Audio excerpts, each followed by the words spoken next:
Hello everyone and welcome to my channel Inside Sport. My name is Mark. I'm a Kiwi rugby fan living in Cancun, Mexico. And in this video we're going to be talking about that much anticipated All Black selection to play against the Springboks on Saturday night.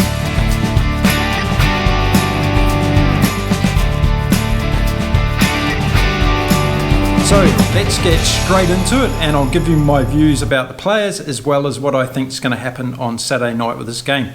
So let's start off with looking at the All Black backline. Now I think we've got to look at what we learnt in Argentina, and we had Narawa coming on for his first game in the All Black jersey, and I think he played really well. Didn't do himself any injustices at all during that game, scored a great try.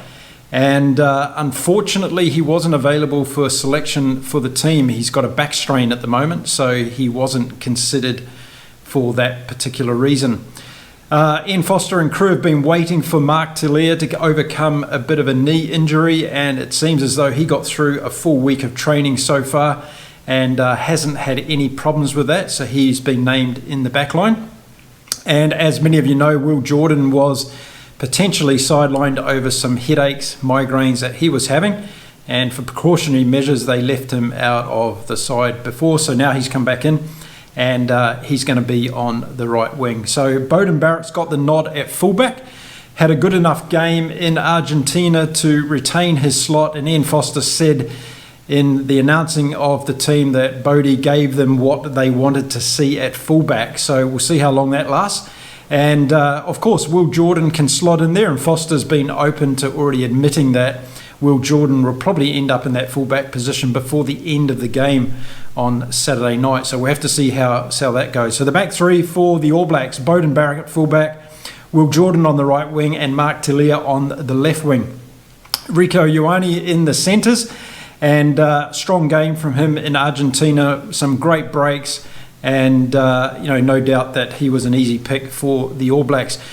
Jordie Barrett in at number 12, again a strong game in Argentina, the kind of guy that we need to combat the Australian back line and to make those breaks up through the middle, but also to spread the ball out wide and support his back three as well. Richie Mo'unga gets the nod at number 10. As many of us thought, he's had a good run on percentage winning option against the South Africans in the past. This is a whole new game though, and we've got to look at it like that. This is a one-off in New Zealand. It's a lead up to a World Cup. South Africans are playing extremely well, and I think that despite D-Mac's performance in Argentina, but Richie Mo'unga has come in to claim that 10 spot and sets up that combination again with Aaron Smith at number 9. So no doubt Aaron Smith was going to be in the starting lineup for this team. Played a great game in Argentina. I thought his speed of distribution was really good, and on top of that he scored a good try. So there we go, there's the All Blacks backline. Let me know what you think about that combination. Are you surprised that Damian McKenzie's not there? And overall surprised that he's not even in the squad for this weekend's game. Might be a reason or two behind that one.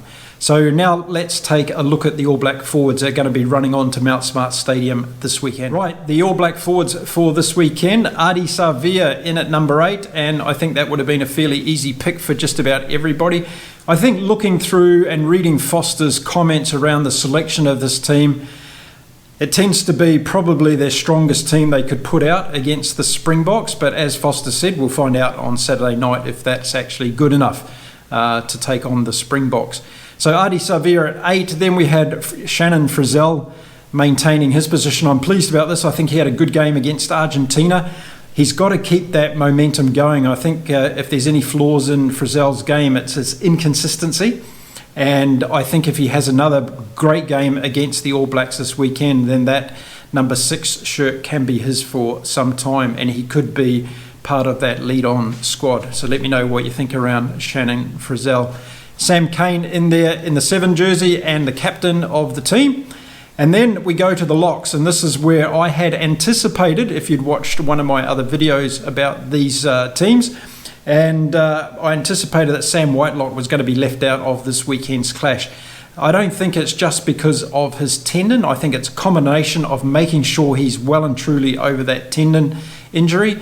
but putting a little bit of cotton wool around him for the games that are coming up. I don't think we can afford to lose Sam Whitelock before the Rugby World Cup.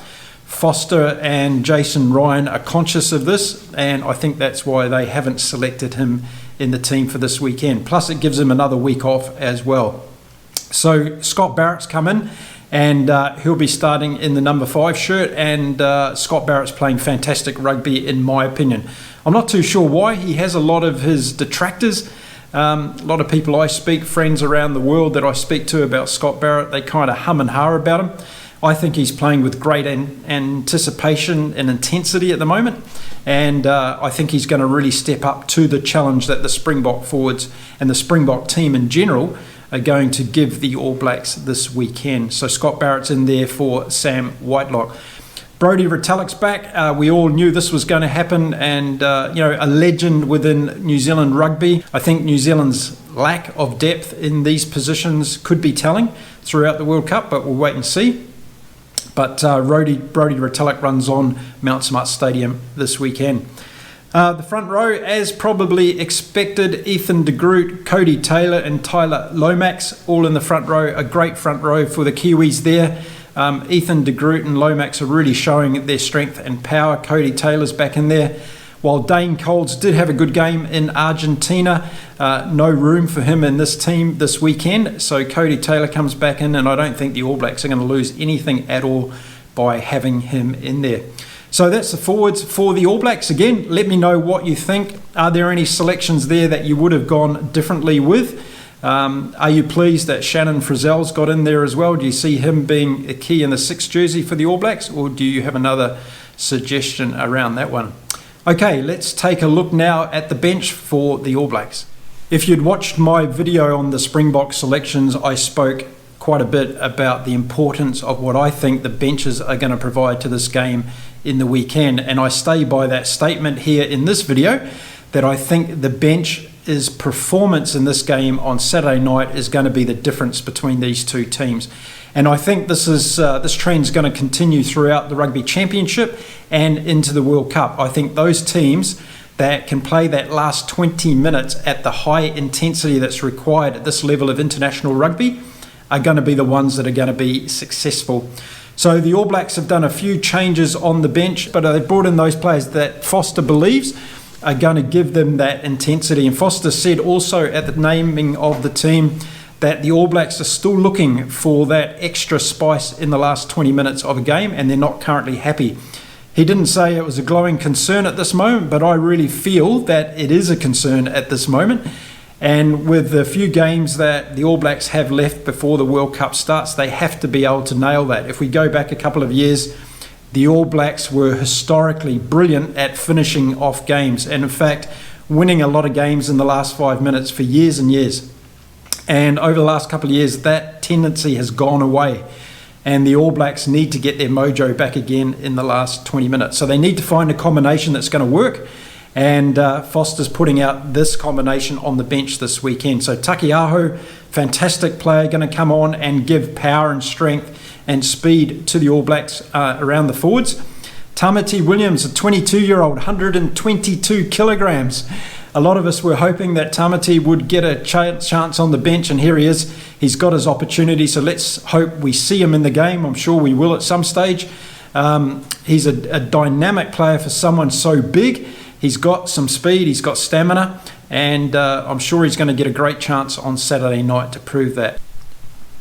Nepo Lalala, I hope that having Tamati Williams coming in doesn't off-balance that scrummaging when those two come on, because that could be a really interesting dynamic. Tupou Vaa'i comes in as the replacement lock in this game, and I think this is really interesting from the All Blacks. They're setting up to see what their bench is going to look like when they go to the World Cup. They could be taking more locks and more flankers than we think and end up with not an expert number 8 there coming off the bench, so that's going to be really interesting. Dalton Papali'i comes in as well, as was expected, great player. And Finlay Christie then comes in from the back, so he's a Blues halfback coming in, and I'm sure when Barrett goes to number 10, then we'll see Christie manoeuvring in there as well. Braden Ennor comes in, great Crusaders player. He's been getting set up for that centre position in future All Blacks team, so they're just giving him time. On the bench, Caleb Clark, as I said in my previous video, didn't think he did too much spectacularly against Argentina. That's why he probably finds himself on the bench this weekend. But I also think with Will Jordan and Mark Talia coming into the squad this weekend, I think that's really bolstered the start-on team for the All Blacks. So having Clark coming on as a reserve is no problem there. And I think he's going to add a bit of spice in that last 20 minutes or when he gets on to come on for a run. So there's no doubt about it that the All Blacks are looking to play at speed against the Springboks. I think there's this notion in the All Black selection and coaching squad that the South Africans have a little bit of a weakness around playing at a high-paced game. And I think the All Blacks are going to put this to the test if the conditions allow for that on Saturday night. And that's a big if the conditions allow for that. So I think conditions are going to play a part in this game. And that's why I think the All Blacks have got this very solid bench to come in and be strong and powerful up front if needed to take on those Springboks. So there we go, that's the All Blacks team. Now, do you think this team is good enough, whether it be the run-on team and the team that's going to come off the bench, to beat the Boks on Saturday night at Mount Smart Stadium? I'm going to say this right now, I think the Springboks have a stronger team than the All Blacks at the moment. I think, again, I'm going to focus on that bench. And the bench players coming on for the Springboks, I think, are going to be able to make the difference if it's a tight game up until that stage. If the All Blacks happen to get a solid start like they did against Argentina and put the South Africans under a lot of pressure in the first 30 or 40 minutes of this game, it could be different. But I suspect it's going to be a tight tussle. I think it's going to be close up until half-time. And I think in the second half, we're going to see that Springboks bench make a difference. Now, this is a really good opportunity for both teams to see where they're at as they lead up to the World Cup. I think that N Foster's using this as an opportunity to say, okay, I think this is pretty much close to our best team that we could put out. Question marks over having Sam Whitelock in there, of course. And let's see how these guys perform against a red-hot firing South African team. So despite what's going to happen on Saturday night, I think both teams are going to walk away with some really good answers to a lot of questions in a lot of positions this week, because it's really going to be what I call a benchmark game. And I think it's a perfect timing for both these teams now to be playing each other. I think it's good that the South Africans have got to travel to New Zealand. The New Zealand public love the South Africans coming to town. We know and respect how great the South African rugby has been and is. And we look forward to these really monumental clashes of perhaps two of the top teams in World Rugby today. So there we go. That's the teams that have been announced now for this weekend's game. Don't forget, I'm going to be making videos also about the Wallabies and Argentina coming up this weekend, so keep a check out for those.